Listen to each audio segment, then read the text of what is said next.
नमस्कार, मैं हूं दिलीप तिवारी और आपके साथ आज एक खास मेहमान हमारे इस प्रोग्राम में जुड़ रहे हैं। उनका नाम है देश के केंद्रीय सड़क एवं परिवहन मंत्री के साथ साथ एमएसएमई मंत्रालय का जिम्मा जिनके पास है। जी हां, नितिन गडकरी। वो ऐसे राजनेता हैं जो दिल से बात करते हैं। राजनीति की अपनी लक्ष्मण रेखा होती है, राजनीति में अपनी मर्यादाएं होती हैं, पार्टी का अपना एक विजन होता है और देश के लिए जो सरकारें तय करती हैं उसकी अपनी एक व्यवस्था होती है। लेकिन नितिन गडकरी न केवल बिजनेस कम्युनिटी को समझते हैं बल्कि देश की जो जरूरतें हैं उसको भी बहुत बेहतरीन तरीके से समझते हैं।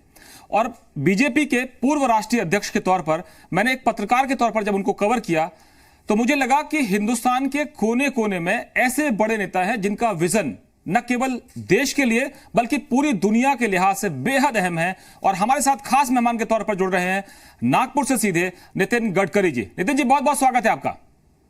नमस्कार। मेरा जब पहली बार आपसे वास्ता हुआ था तब इस तरह के सवाल जवाब मेरे होते नहीं थे। पार्टी के आप मुखिया बने थे, आप नागपुर से सीधे 11 अशोका रोड आए थे। आपके बारे में कहा जाता है कि जो बात करते हैं वो दिल से करते हैं। राजनेता हमेशा हमने कुर्ते में, जैकेट में और एक अंदाज में देखा है, लेकिन आपको जब हम देखते हैं तो हमको लगता है कि आप सीईओ हैं किसी कंपनी के। तो ये अंदाज शुरू से है या आपको लगता है कि सीईओ रहना ज्यादा फायदेमंद है क्योंकि आप बिजनेस को भी समझ पाएंगे, बिजनेस कम्युनिटी को भी समझ पाएंगे और देश को भी समझ पाएंगे? देखिए, मैं कोई सीईओ हूँ ऐसा तो कोई मेरा भी मत नहीं है, पर मैंने बिजनेस मैनेजमेंट का ये किया है, का डिग्री ली है, तो स्वाभाविक रूप से थोड़ा बहुत बिजनेस के बारे में समझता हूँ। मेरी रुचि खेती में है और गांव, गरीब, मजदूर, किसान की समस्याओं से मैं जुड़ा रहा हूँ। ट्रेड यूनियन में भी काम करने का मौका मुझे मिला और बहुत से करीब 1 लाख से ज़्यादा मजदूर जिस यूनियन के अध्यक्ष थे, सदस्य थे, उसका भी अध्यक्ष रहा। तो एक बार मैं इंटक का अध्यक्ष करके भी चुना गया था बीजेपी में रहकर। पर वैसे सबसे इम्पोर्टेंट चीज़ यही है कि हमारे देश के लिए विशेष रूप से जो BOT, PPP, road construction, public private investment, कुछ मौका मुझे काम करने का मिला है और इसलिए देश की स्ट्रेंथ और वीकनेसेस क्या है इसके बारे में हर समय मैं चिंतन करते रहता हूं, क्योंकि मैं ये मानता हूं कि हमारा देश सुखी, समृद्ध, संपन्न और शक्तिशाली बने और दुनिया की नंबर 1 की सुपर इकोनॉमिक पावर बने। और इसका संकल्प करके हमको चलना होगा। और ये चलते समय निश्चित रूप से मुझे विश्वास है कि समस्या आएगी, अड़चनें आएंगी, तो हम लोग समस्याओं का अवसरों में रूपांतर करें। Conversion of problems into opportunities, not opportunities into the problems. और ये मुझे लगता है कि हम लोग चलते रहे, निश्चित रूप से हम यशस्वी होंगे और अभी जो संकट है थोड़ा सा उसमें से हम निकल जाएंगे, ये मेरा विश्वास है। नितिन जी, मैं आज इस भूमिका में हूं कि मैं आपका निंदक निरे राखिया की भूमिका भी निभाऊंगा, क्रिटिक के तौर पर भी आपसे सवाल करूंगा और दूसरा उन लोगों का दर्द मैं आपके साथ रखना चाहता हूं। मैंने कुछ लोगों से बात की है तो वो रखूंगा। सबसे बड़ी जो चुनौती इस वक्त आपके सामने है, पूरे देश के सामने, आपकी सरकार के सामने है कि वो एमएसएमई सेक्टर जो करोड़ों लोगों को रोजगार देता है वो डिस्ट्रेस में है। ये किसी सरकार का किया हुआ नहीं, कोरोना ऐसी महामारी है जिसने पूरे दुनिया में तबाही मचाई है। लेकिन आज के दौर में आपके पास क्या रोड मैप है कि वो लोगों का रोजगार बचा पाएं, वो लोग अपनी कंपनियों को बचा पाएं और जो डिस्ट्रेस है उसको भी कम कर पाएं? क्योंकि आपने एक तरफ कहा है कि किसी को हटाना नहीं है, सैलरी भी देना है और उनको अपने आप को बचा के भी रखना है। ये कैसे संभव है? देखिए, पहली बात तो ऐसी है कि एमएसएमई हमारे देश की इकोनॉमी का सबसे मजबूत आधार है। हमारे जीडीपी में 29% कंट्रीब्यूशन एमएसएमई की हमारी इंडस्ट्री करती है। हमारे देश का 48% एक्सपोर्ट एमएसएमई से होता है और अभी तक 11 करोड़ लोगों को जॉब एमएसएमई ने क्रिएट किया है। तो एमएसएमई हमारे लिए बहुत ही महत्वपूर्ण है और आने वाले समय में हमारे को एक्सपोर्ट बढ़ाना है, इंपोर्ट कम करना है और रोजगार की क्षमता बढ़ानी है। तो ये उसी समय संभव होगा जब कैपिटल इन्वेस्टमेंट देश में आएगी और उसके कारण ही रोजगार निर्माण होगा। और रोजगार निर्माण होगा तो निश्चित रूप से गरीबी दूर होगी, बेरोजगारी दूर होगी और देश भी सुखी, समृद्ध, संपन्न बनेगा। और इसलिए स्वाभाविक रूप से एमएसएमई हमारे लिए महत्वपूर्ण है। और ये भी बात आपकी बिल्कुल सही है कि इस समय एमएसएमई बहुत संकट में है और इसका कारण यही है कि पहले ही एमएसएमई काफी समस्याओं का सामना कर रही थी। विशेष रूप से एमएसएमई इंडस्ट्री जो गवर्नमेंट सेक्टर में है, सेंट्रल गवर्नमेंट, स्टेट गवर्नमेंट और गवर्नमेंट अंडरटेकिंग और मेजर इंडस्ट्री को जो छोटे छोटे लोग जो माल सप्लाई करते हैं, उनका समय पर पेमेंट नहीं मिलता, अटक के रहता है। उनके लिए वो तो ऑक्सीजन जैसा है और ये अमाउंट बहुत बड़ी है। और इसलिए अभी मेरे 15-20 दिन से मैं जो इंटरेक्शन कर रहा हूँ अलग अलग बिजनेस ऑर्गेनाइजेशन के साथ, इंडस्ट्रियल एसोसिएशन के साथ, तो पहले मैंने सभी बड़े उद्योगपतियों को ये रिक्वेस्ट की कि आप पहला काम अगर कुछ करिए तो जो छोटे लोग हैं उनके पैसे तुरंत दीजिए। दुर्भाग्यवश राज्य सरकार, भारत सरकार और उनके अंडरटेकिंग में भी बहुत बड़े पैसे फंसे हुए हैं। अगर ये पैसे उनको मिल जाएंगे तो मार्केट में लिक्विडिटी आएगी। विशेष रूप से जो एमएसएमई है उनके लिए 20% वर्किंग कैपिटल बढ़ाने की बात भी की है और इसके साथ साथ जो हाउसिंग लोन है, बिल्डिंग लोन है, इंडस्ट्री का लोन है जिसको हम टर्म लोन कहते हैं, इनको सबको 3 महीने के लिए डिफर पेमेंट भी कराया है। और नितिन जी, एक जो बड़ा अहम सवाल आता है कि अगर मैं एक फैक्ट्री को चलाता हूं तो मेरे लिए मुझे अपने जो लेबर है, जो ऑफिशियल्स हैं, जो सिस्टम है, उसको भी दुरुस्त रखना है, उसको बचा के रखना है। कई जगह ऐसी कंडीशन आ गई है कि सरकारों ने ढील तो दे दी है, लेकिन बहुत से ऐसे मुश्किलें आती हैं कि कहीं कोई कंटेनमेंट एरिया है, कहीं कोई रेड जोन है, तो वो भी एक प्रॉब्लम आएगी। उनकी चुनौती यह है कि उनके पास जो लोन चल रहा है, उस लोन को भी उनको पे करना है, रीपे करना है। उनके आगे का जो माल सप्लाई थी वो पूरी ठप पड़ी हुई है। ये पूरी दुनिया का एक सिनेरियो है, लेकिन दुनिया के कई मुल्कों ने, खासतौर पर मैं अमेरिका या यूरोप की बात करूं, हम उनसे तुलना नहीं करेंगे, लेकिन एक सिस्टम बनाया कि अगर आपके यहाँ एम्प्लॉयज हैं, आपके यहाँ लोग काम करते हैं, उनके पीएफ के अकाउंट हैं, ईपीएफ के अकाउंट हैं या बाकी सिस्टम होता है, तो उनको सीधे सैलरी के तौर पर सपोर्ट सरकारों से मिल गया। मैं जानना चाहता हूं कि कारोबारियों ने आपसे ये कहा, गुहार लगाई कि साहब हम तो मुश्किल में हैं, हमने 1 महीने की सैलरी दे दी, दूसरे महीने की सैलरी देने की स्थिति में है नहीं, लेबर सारी जा चुकी है, लोग अपने अपने घरों को भाग रहे हैं, ये फैक्ट्रियां रीओपन कैसे होंगी, हम कैसे खड़े होंगे, हमारे तो दोनों पैर बंद गए। देखिए, पहली बात तो ऐसी है कि जापान ने इस कोरोना संकट का सामना करने के लिए अपने जीडीपी की 12% अमाउंट कम से कम उसके लिए प्रोविजन की है, जहां तक अमेरिका ने $2 ट्रिलियन की प्रोविजन की है। पर एक बात दिलीप जी याद रखिए कि जापान की इकोनॉमी और अमेरिकन इकोनॉमी, इसमें बहुत हमारी इकोनॉमी, इसमें बहुत अंतर है। हमें यही करना है कि सबको साथ लेकर आगे चलना है, कोई फिसल न जाए, सबको संभाल कर, जैसे अटल जी ने कहा था कि कदम से कदम मिलाकर चलना होगा। हम सब स्टेक होल्डर कदम से कदम मिलाकर चलेंगे, किसी को गिरने नहीं देंगे, किसी को फिसलने नहीं देंगे और सब एक दूसरे को संभाल कर आगे निकल जाएंगे इस संकट से। यही हमारा प्रयास है और इसलिए जो भी प्रॉब्लम्स आपने सामने रखे हैं, उन सब प्रॉब्लम को हम एड्रेस भी कर रहे हैं, हम लोगों से बातचीत भी कर रहे हैं।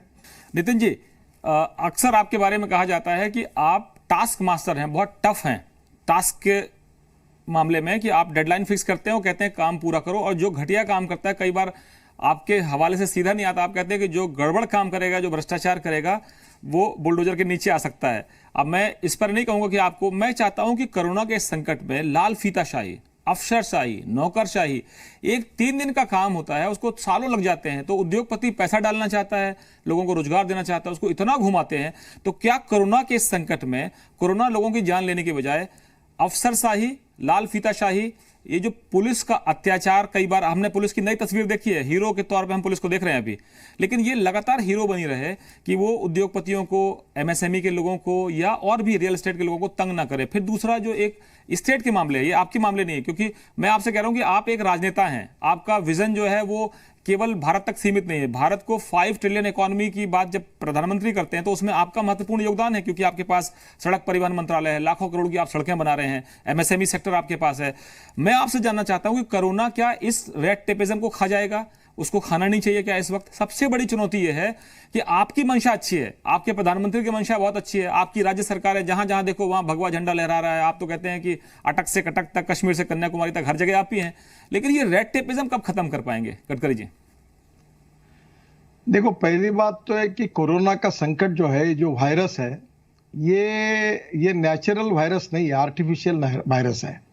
ये लेबोरेटरी में पैदा हुआ है और इसलिए स्वाभाविक रूप से इसके बारे में किसी को एक्सपेक्टेशन नहीं था। और ये जिस प्रकार से आया, अमेरिका में कितनी बर्बादी हुई, जर्मनी में कितनी हुई, फ्रांस में कितनी हुई, इटली में कितनी हुई, यूके में कितनी हुई, उस तुलना में भारत बहुत बचा हुआ है। और इसलिए कोरोना के संकट के लिए पूरे एडमिनिस्ट्रेशन को, राज्य सरकार को, भारत सरकार को लड़ना है। मैं आपको एक उदाहरण बताता हूं कि हमारे गोवा और अरुणाचल, ये दोनों राज्यों में कोरोना के जो ये है पेशेंट है अभी लगभग 0 है, और केरल में पहले बढ़ रहे थे, पर केरल ने इसमें अपने प्रयासों से जीत हासिल की और अब केरल का ट्रैक रिकॉर्ड बहुत अच्छा हुआ। जो केरल कर सकता है, जो अरुणाचल कर सकता है, जो गोवा कर सकता है, वो देश के बाकी भी राज्य कर सकते हैं, और उसी बात पर वो सब लोग काम कर रहे हैं। ये इस तो पहली बात तो कि ये लाल फिरशाही जो है कोरोना का सामना करने के लिए, ये कहीं बीच में नहीं आनी चाहिए। इस समय राज्य सरकार, भारत सरकार में कोई राजनीति नहीं है, हम सब लोग मिलकर चल रहे हैं और हम सबको मिलकर कोरोना की लड़ाई लड़नी है। पर जहां तक ये आर्थिक रेड टेपिज्म जो आपको इंडस्ट्री डिपार्टमेंट में लगता है, वो भी हमने लगभग निकाल दिया है। अभी हमने सब बातों के लिए ई गवर्नेंस की व्यवस्था की है।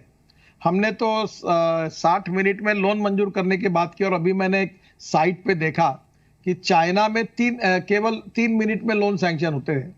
तो वो केवल उसके टैक्स का रिकॉर्ड, इनकम टैक्स का रिकॉर्ड, उसका प्रोजेक्ट फोटोग्राफ जो जानकारी है वो देते हैं और तुरंत लोन मंजूर होता है। और इसलिए निश्चित रूप से अभी आपके ही टीवी पर मैं देख रहा हूँ कि अपना मध्य प्रदेश की सरकार, गुजरात की सरकार और उत्तर प्रदेश सरकार ने अपने श्रम कानून में बदल करके फॉरेन इन्वेस्टमेंट आए, इसके लिए वो कोशिश कर रहे हैं। हम लोग एक एग्रो एमएसएमई करके नए कंसेप्ट ला रहे हैं कि गांव में इंडस्ट्री खड़ी होगी, उसके लिए ज्यादा कंसेशन मिलेंगे। और इसके साथ जैसे एग्रो एमएसएमई है, अभी देखो ये फिशिंग का इकोनॉमी है, ब्लू इकोनॉमी, ये 5 लाख करोड़ की बन सकती है। अभी हमारे जो बोट है, फिशरमैन है, वो केवल 5 नॉटिकल माइल तक जाते हैं। अभी हम 100 नॉटिकल माइल जाने वाले स्पेशल हमने ये तैयार किए हैं ट्रॉलर, कि जो हम लोग फिशरमैन को देने वाले एमएसएमई के अंदर, ताकि वो 100 नॉटिकल माइल जाएंगे तो फिशिंग का उत्पादन 5 गुना बढ़ेगा। तो धीरे धीरे हमें एग्रीकल्चर, रूरल, ट्राइबल, यहाँ भी ध्यान देकर वहाँ इंडस्ट्री जानी पड़ेगी और वहाँ रोजगार खड़ा करना पड़ेगा। और अगर वो खड़ा हुआ वहाँ रोजगार, तो वो लोग काहे के लिए मुंबई में आएंगे, काहे के लिए चेन्नई, बेंगलोर जाएंगे, काहे के लिए दिल्ली आएंगे। तो ये थोड़ा सा उद्योगों का विकेंद्रीकरण कैसे करना, इसका भी हमने थोड़ा सा अध्ययन किया है। हम ये कोशिश करेंगे कि ये कैसे पहुंचे। दूसरा, हैंडलूम, हैंडीक्राफ्ट, खादी ग्रामोद्योग, आपने पता होगा कि हमारा टर्नओवर विलेज इंडस्ट्री का इस साल 87,000 करोड़ है, और अब हम उनको 2 साल में 5 लाख करोड़ करना चाहते हैं। हमारे गाँव में जैसे इथेनॉल की इंडस्ट्री है, मैं चाहता हूं कि 500 डिस्टिलरी खोले। नितिन जी, आपके पास सबसे अहम जो मंत्रालय है वो है सड़क परिवहन मंत्रालय। आपके पास दिल्ली मुंबई हाईवे का ड्रीम प्रोजेक्ट है, आपके पास 22 ग्रीन जो हाईवेज हैं, ग्रीन कॉरिडोर जो आप बना रहे हैं। मैं आपसे जानना चाहता हूं कि जब आप काम करते हैं, जो आपका अंदाज है, और जो बिजनेसमैन जो चाहता है कि भाई साहब ये लाल फीताशाही खत्म कर दीजिए, क्योंकि बहुत से प्रदेशों में आपकी सरकारें हैं, वहां पर भी वो संकट से जूझते हैं। ऐसा नहीं मैं कह रहा हूं कि ये बीजेपी की सरकारें इसलिए लाल फीताशाही, मैं कह रहा हूं कि जो बिजनेसमैन के सामने सबसे बड़ी चुनौती है, एक तो लाल फीताशाही से परेशान रहता है, दूसरा वहां पर जो उनसे खाने वाले, लूटने खसोटने वाले, चाहे वो कोई हो, वो चाहे वो अपराधियों की एक पूरी गैंग हो या अंडरवर्ल्ड, अब तो वो खत्म हुआ है, लेकिन कुछ लोग स्थानीय स्तर पर उसको परेशान करते हैं। तीसरा, वो परेशान रहता है अपने आपस की लड़ाई झगड़े से परेशान रहता है कि इतनी मुकदमेबाजी हो जाएगी कि वो प्रोजेक्ट ही आगे नहीं बढ़ेगा। देखिए, पहली बात तो ऐसी है कि लाल फीताशाही तो मोदी जी आने के बाद काफी बड़े प्रमाण पर गई है। अभी जैसे मैं आपको बताता हूं कि मैं 17 लाख करोड़ के काम अवार्ड कर चुका हूं पिछले 5 साल में। हमारा बजट शिपिंग में 800 करोड़ का था, और हमने सागरमाला करके प्रोजेक्ट लिया था, वो 6.5 लाख करोड़ का था। और मुझे बताते हुए खुशी हो रही है कि आज वो जो प्रोजेक्ट है वो कम से कम हमने 6.5 लाख करोड़ के काम किए, और केवल 800 करोड़ का बजट था। पोर्ट के जो प्रॉफिट्स है वो 7,000 करोड़ हुए, और निश्चित रूप से इतना बहुत बड़ा बदल हो गया। तो मुझे क्या लगता है, लाल फीताशाही को बदलने में मोदी जी की सरकार ने बहुत बड़ा इनिशिएटिव लिया है। रेड टेपिज्म को हम निकाल देंगे, ई गवर्नेंस को लाएंगे, और जो इंस्पेक्टर राज है उसको पूरी तरह खत्म कर देंगे। और निश्चित रूप से भ्रष्टाचार, जो सबसे बड़ा हमारी जड़ है, जो हमारी समस्या है, इसको उखाड़ कर फेंकेंगे। पूरी ट्रांसपेरेंसी के साथ, time bound, result oriented, corruption free, ऐसी सरकार, यही हमारी सबसे बड़ी विशेषता है। और यही हम इसके लिए निश्चित रूप से आपकी बात से मैं सहमत हूं कि ये लाल पिचाई को हम उखाड़ कर फेंकेंगे। नितिन जी, एक बात और आती है कि उद्योगपति की चिंता ये होती है कि हमने उद्योग लगा दिया, हमने पूरी व्यवस्थाएं कर दी, सब कुछ नियम कानून के तहत कर दिया, खुदा ना खास्ता कोई हादसा होता है तो सीधे तमाम ऐसे नियम थे कि सीधे मुकदमा जो है उस व्यक्ति पर होगा जिसने इन्वेस्टमेंट किया है, जिसने इतने लोगों को रोजगार दिया। तो उसकी चिंता यह है कि हमने पूरा ढांचा खड़ा किया, हमने नीचे का सिस्टम मजदूरों से लेकर अफसरों तक का पूरा एक सिस्टम खड़ा किया, जगह जगह की अलग अलग परिस्थितियों के हिसाब से, लेकिन हमको विलेन बना दिया जाता है और ऐसा लगता है कि जैसे सारी समस्या की जड़ हम ही है। जब देश में मुख्यमंत्रियों के नेतृत्व में राज्य सरकारें चलती है, प्रधानमंत्री के नेतृत्व में देश चलता है, या अलग अलग जिम्मेदारियां होती हैं, तो उसमें जो जिम्मेदार होते हैं उनकी जिम्मेदारी तय होनी चाहिए कि अगर आपने समय पर फायर एनओसी देने के बाद समय पर चेक नहीं किया कि गड़बड़ी तो नहीं हुई, समय पर आपने और व्यवस्थाएं चेक नहीं की, तो जो अफसर हैं वो बच जाते हैं, लेकिन जिसने उद्योग लगाया, जिसने इन्वेस्टमेंट किया, वो कल्प्रिट बन जाता है और फिर वो भागते फिरता है कि साहब गलती हो गई, अब इस धंधे में आने की जरूरत नहीं थी, वैसे ही अच्छे थे बिना धंधे के। देखिए, एक तो पहली बात तो यह है कि हमारे देश में जो उद्योग लगाता है वो केवल वेल्थ क्रिएटर नहीं है, एम्प्लॉयमेंट क्रिएटर है। और जब तक हमारे देश में कैपिटल इन्वेस्टमेंट नहीं आएगी, नए नए एंटरप्रेन्योरशिप जो है ये बहुत इंपॉर्टेंट है। मैं बहुत बार कहता हूं कि innovation, entrepreneurship, science, technology, research, skill and experiences, we name it as a knowledge, and conversion of knowledge into wealth हमारा भविष्य है, conversion of waste into wealth हमारा भविष्य है। और ऐसे समय जिनमें एंटरप्रेन्योरशिप है, ऐसे लोग जो ये काम करते हैं उनको तकलीफ नहीं होनी चाहिए। हाँ, उन्होंने कुछ गलती की, कानून का भंग किया तो कार्रवाई हो सकती है, पर केवल उनको जिम्मेदार पकड़ के विलन नहीं बनाना चाहिए। आपकी बात बिल्कुल सही है, ये केवल वेल्थ क्रिएटर नहीं है, तो ये एम्प्लॉयमेंट क्रिएटर है, रोजगार देने वाले हैं। वैसे मैं आपको बताता हूँ कि हमारे यहाँ नागपुर में एक मियान करके बड़ा प्रोजेक्ट है जिसमें काफ़ी फैक्ट्रीज आई है, तो वो नया इंटरनेशनल एयरपोर्ट बन रहा है, तो 50,000 लोगों को रोजगार देने का मैंने संकल्प किया था, तो 5 साल में पिछले करीब 30,000 लड़कों को वहाँ काम मिला है। और अभी मैं कोशिश करते रहता हूँ, तो मैंने कहा था एक बात कि कोई 500 करोड़ अगर हमारे यहाँ म्यान में इन्वेस्ट करेगा तो मैं उसके पैर छूने के लिए तैयार हूँ। ये इसलिए कहा था कि मेरे यहाँ के कम से कम 5,000 लोगों को उसमें रोजगार मिलेगा, कोई नया उद्योग आएगा। तो मैं हर बार कोशिश करता हूँ कि मेरे कॉन्स्टिट्यूंसी के सब लड़कों को रोजगार कैसे मिले, अपने जीवन को वो कानूनी मार्ग से कैसे जी सकते हैं।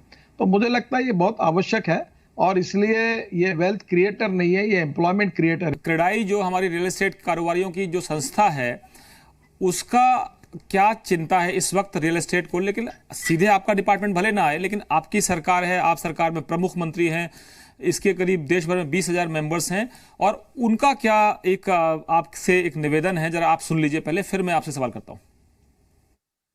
नमस्कार नितिन जी। नितिन जी, इस दौर से निकलने के लिए सारे व्यापार को, बिजनेसेस को, इंडस्ट्री को लिक्विडिटी की जरूरत है।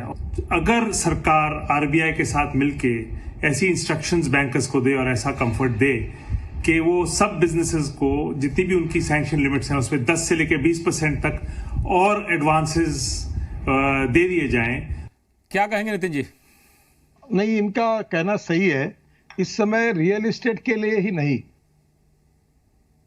के लिए आरबीआई से हमको क्या जो वर्किंग कैपिटल लिमिट है वो 20% तक बढ़ानी पड़ेगी। इस प्रकार जी लिक्विडिटी का प्रॉब्लम है। और सबसे इंपॉर्टेंट चीज जो उन्होंने कही है कि मार्केट में लिक्विडिटी आनी चाहिए, और लिक्विडिटी आने के लिए इंफ्रास्ट्रक्चर के काम को हमको गति देनी होगी। अब जैसे रोड कंस्ट्रक्शन में हमने पिछले 5 साल मेरे मंत्री पद के कार्यकाल में हमने करीब 17 लाख करोड़ के वर्क अवार्ड किए, पोर्ट, शिपिंग, वाटर रिसोर्सेस और रोड में। और अभी हमने तय किया है कि हमारा इसमें रोड में 2 साल में 15 लाख करोड़ के रोड के हम काम अवार्ड करेंगे ताकि मार्केट में लिक्विडिटी आए। गडकरी जी, आपको लोग पुलकरी के नाम पर भी जानते हैं, इतने पुल बना दिए थे आपने महाराष्ट्र में, और इतने सारे नागपुर को एकदम शक्ल बदल दिया आपने, मेट्रो और पता नहीं क्या क्या। मैं जरा एसोचैम से जुड़े हुए कुछ और नुमाइंदे हैं, उनकी बात सुना देता हूं कि जो एसोचैम से जुड़े हुए लोग हैं, इन्वेस्टमेंट और कैपिटल मार्केट के चेयरमैन हैं एस के जिंदल साहब, वो आपसे कुछ बात रखना चाहते हैं, रियायत मांग कर रहे हैं, जरा उनको सुन लेते हैं, फिर आपका एक रिएक्शन लेता हूं। माननीय गडकरी जी, नमस्कार। मेरा नाम एस के जिंदल है और मैं एसोचैम को रिप्रेजेंट करता हूं। चाइना एक्सपोर्ट में इसलिए सफल है क्योंकि वहां की सरकार एक्सपोर्ट को फेवर करती है, सपोर्ट करती है और सब्सिडाइज करती है।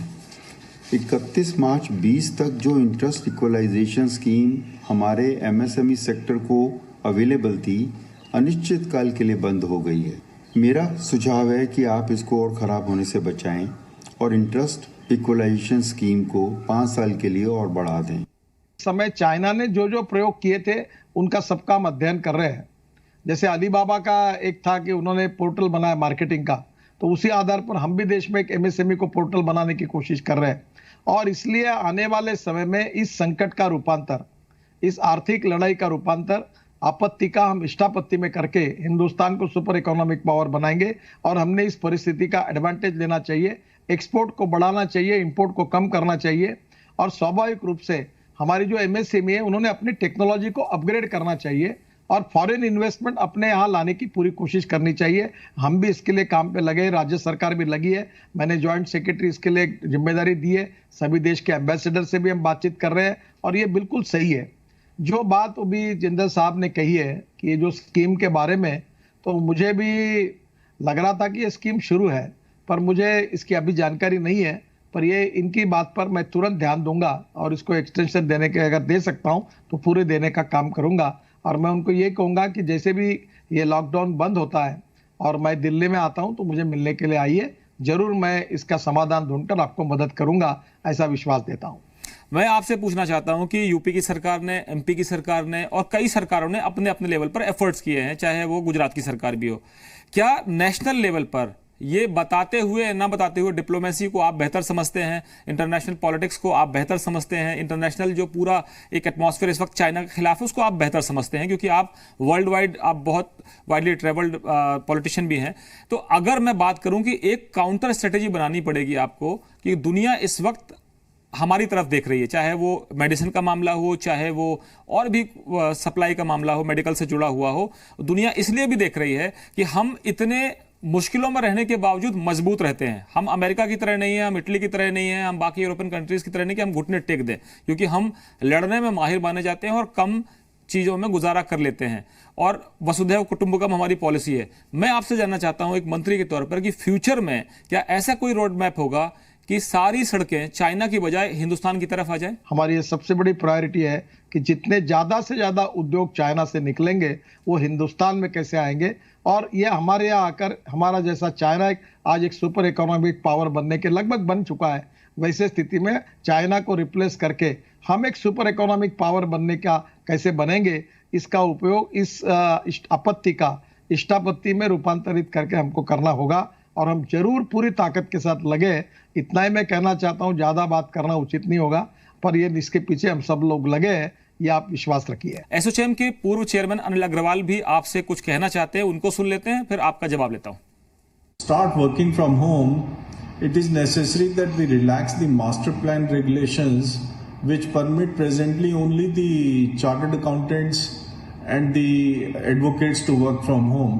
So therefore it is necessary that a notification is issued by the Government of India which permits the MSME units to work from home, and they make small offices in their drawing room or a stilted floor or a basement. Nitin ji, एक नई demand है, नया idea है कि जब घर में बंद ही है, लॉकडाउन ही है, तो फिर कुछ नया क्यों ना कर लें? ये मुझे लगता है इनका बहुत अच्छा सुझाव है और मैं निश्चित रूप से एमएसएमई में ई गवर्नेंस के साथ कोई भी एमएसएमई अपने घर से काम करे वो, और हम अपने ऑफिस से करें और ईमेल पर जो भी वो भेजे और तुरंत उसका काम हो जाएगा। इस प्रकार का ई गवर्नेंस और घर बैठे बैठे सब काम आईटी का उपयोग करके हो, जो उन्होंने सुझाव दिया बहुत ही अच्छा है। और मैं मानता हूँ, मैं निश्चित अभी दिल्ली जाने वाला हूँ और निश्चित रूप से इस सुझाव पर भी काम करेंगे, ऐसा मैं उनको विश्वास दिलाता हूँ। Nitin ji, national real estate development council एक और संस्था है जो बिल्डर्स से जुड़ी हुई है, उनकी एसोसिएशन के वाइस प्रेसिडेंट हैं, वाइस चेयरमैन हैं, वो कुछ कहना चाहते हैं, प्रवीण जैन साहब, उनको सुनते हैं, फिर आपका एक जवाब लेता हूं। माननीय गडकरी जी, मेरा नाम प्रवीण जैन है, मैं रियल एस्टेट इंडस्ट्री को रिप्रेजेंट करता हूं। मेरा आपसे कहना यह है कि जो हम परमिशन स्टेट गवर्नमेंट से लेते हैं, 2 दिन के काम के लिए 3 महीने, 6 महीने, 1 साल लगा देते हैं, तो ये हम कैसे इसको ठीक कर पाएंगे? क्या है कि जो मैंने पहले आपको बताया था कि एक 10 करोड़ 5 करोड़ 8 करोड़ के फ्लैट अब कहां से लोग लेंगे, पैसा ही नहीं है। और जो ईएमआई होता है वो उसमें लोग ले नहीं सकते। तो इसीलिए मैंने कहा कि 10 साल का लोन जो हाउसिंग लोन है वो 20 साल का करो, ताकि वो 20 साल में ईएमआई कम आ जाएगा तो लोग खरीद सकेंगे। जो बने हुए फ्लैट है वो सरकार ले सकती है तो ले ले, ताकि कम से कम लिक्विडिटी आ जाएगी, उसमें से बाहर निकल जाएंगे। तो ऐसे बहुत सी बातों की चर्चा हाउसिंग मिनिस्ट्री के साथ मैं जरूर करूंगा, मैं उनसे बात करूंगा, ये उनके अधिकार में विषय है। पर निश्चित रूप से ये जो कह रहे हैं इनकी तकलीफें बहुत सही है। निश्चित रूप से मेरे तरफ से जो भी हो सकेगा, क्योंकि जो 250 उद्योग इनके साथ काम करते हैं वो सब एमएसएमई के हैं और उनको भी जिंदा रखना। कोई टाइल्स बनाता, कोई दरवाजा बनाता, कोई और कुछ बनाता, छोटे छोटे किचन बनाता है। तो ये भी हमारी छोटी छोटी ऐसी 250 इंडस्ट्री है, तो उनको भी निश्चित रूप से जगाने के लिए निश्चित इसके साथ कुछ करना होगा। तो मैं जरूर करूंगा, ये आपको विश्वास के साथ। नितिन जी, आपके जो विपक्षी दल हैं वो इस समय क्रिटिसाइज नहीं कर रहे लेकिन सुझाव दे रहे हैं। तो मध्य प्रदेश के कांग्रेस के कार्यकारी अध्यक्ष हैं और वो मंत्री भी रहे हैं। अब सरकार अब आपकी आ गई है तो अब वो विपक्ष में बैठे हुए हैं, राहुल गांधी जी के सहयोगी हैं, क्योंकि राहुल गांधी तो आपके क्रिटिक हैं। तो उनको भी जरा सुन लेते हैं कि विरोधी क्या पूछ रहे हैं आपसे। दुनिया भर के देश उद्योगों की एक तरह से राहत पैकेज के रूप में मदद कर रहे हैं। हमारी सरकार को भी आवश्यकता है आज कि वो छोटे और मझोले उद्योगों को जो रोजगार जनरेट करते हैं उनको आर्थिक पैकेज दें। अगर आप उद्योग को ये कहेंगे कि आप पालन पोषण करो मजदूर का, उसको तनख्वाह दो बिठाए हुए, तो वो कहाँ से वहन करेगा? पहले अर्थव्यवस्था इतनी डैमेज है, तो मैं देश की सरकार को इस ओर विचार करना चाहिए। नितिन जी, वही बात विरोधी भी आपसे यही गुजारिश कर रहे हैं। नहीं, पहली बात तो बिल्कुल सही है कि इस समय हमको उनके लिए स्वाभाविक रूप से ये आवश्यकता है कि ज़्यादा से ज़्यादा अच्छा से अच्छा पैकेज देने की आवश्यकता है। और मैं आपको बता रहा हूँ कि इसके बारे में हमने हमारी पूरी बातें हमारे वित्त मंत्री तक पहुँचाई है, प्रधानमंत्री तक पहुँचाई है।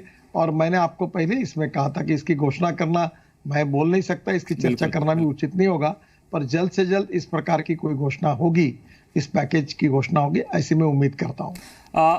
नितिन जी, आखिरी सवाल इस कार्यक्रम को खत्म करने से पहले कि मैं आपके सुझाव, आपके वित्त मंत्री जी के पास जो सुझाव और भी लोगों ने गुजारिश की होगी, देश के प्रधानमंत्री के पास जितनी तरह की समस्याएं पहुंच रही हैं, तो देश को इस वक्त सबसे बड़ी चुनौती का सामना करना है और सबको मिलकर लड़ना है, ये आपने कहा। और आप विरोधी भी आपके साथ हैं इस मामले में कि लड़ना तो है। मैं जानना चाहता हूं कि हम कितनी जल्दी ये देखें कि राहत का पैकेज आएगा, क्योंकि 17 तारीख तक का लॉकडाउन है, उससे पहले आपको कुछ ना कुछ करना होगा। देखिए, मैं आपको इतना ही कहूंगा कि जल्द से जल्द आएगा, क्योंकि इसकी घोषणा वित्त मंत्री और प्रधानमंत्री के लेवल पर ही फाइनल निर्णय होगा। और निश्चित रूप से मैं भी उम्मीद कर रहा हूं कि वो जल्द से जल्द आएगा। इतना ही मैं कह सकता हूं, इससे ज्यादा तो मैं नहीं कह सकता। बिल्कुल, बहुत शुक्रिया। और हम उम्मीद करते हैं कि आप जैसे मंत्री जो देश की अर्थव्यवस्था को न केवल रफ्तार देंगे बल्कि आधार भी देते हैं। आपके पास एमएसएमई जैसे मंत्रालय हैं, आपके पास सड़क एवं परिवहन जैसे मंत्रालय हैं, जिस पे हमारी अर्थव्यवस्था फर्राटे से दौड़ पाएगी, क्योंकि आने वाला समय बहुत चुनौतीपूर्ण है। तो अगर आपकी सड़कें मजबूत होंगी तो देश मजबूती से चल पाएगा। बहुत शुक्रिया नितिन जी, हमसे बातचीत करने के लिए। नमस्कार।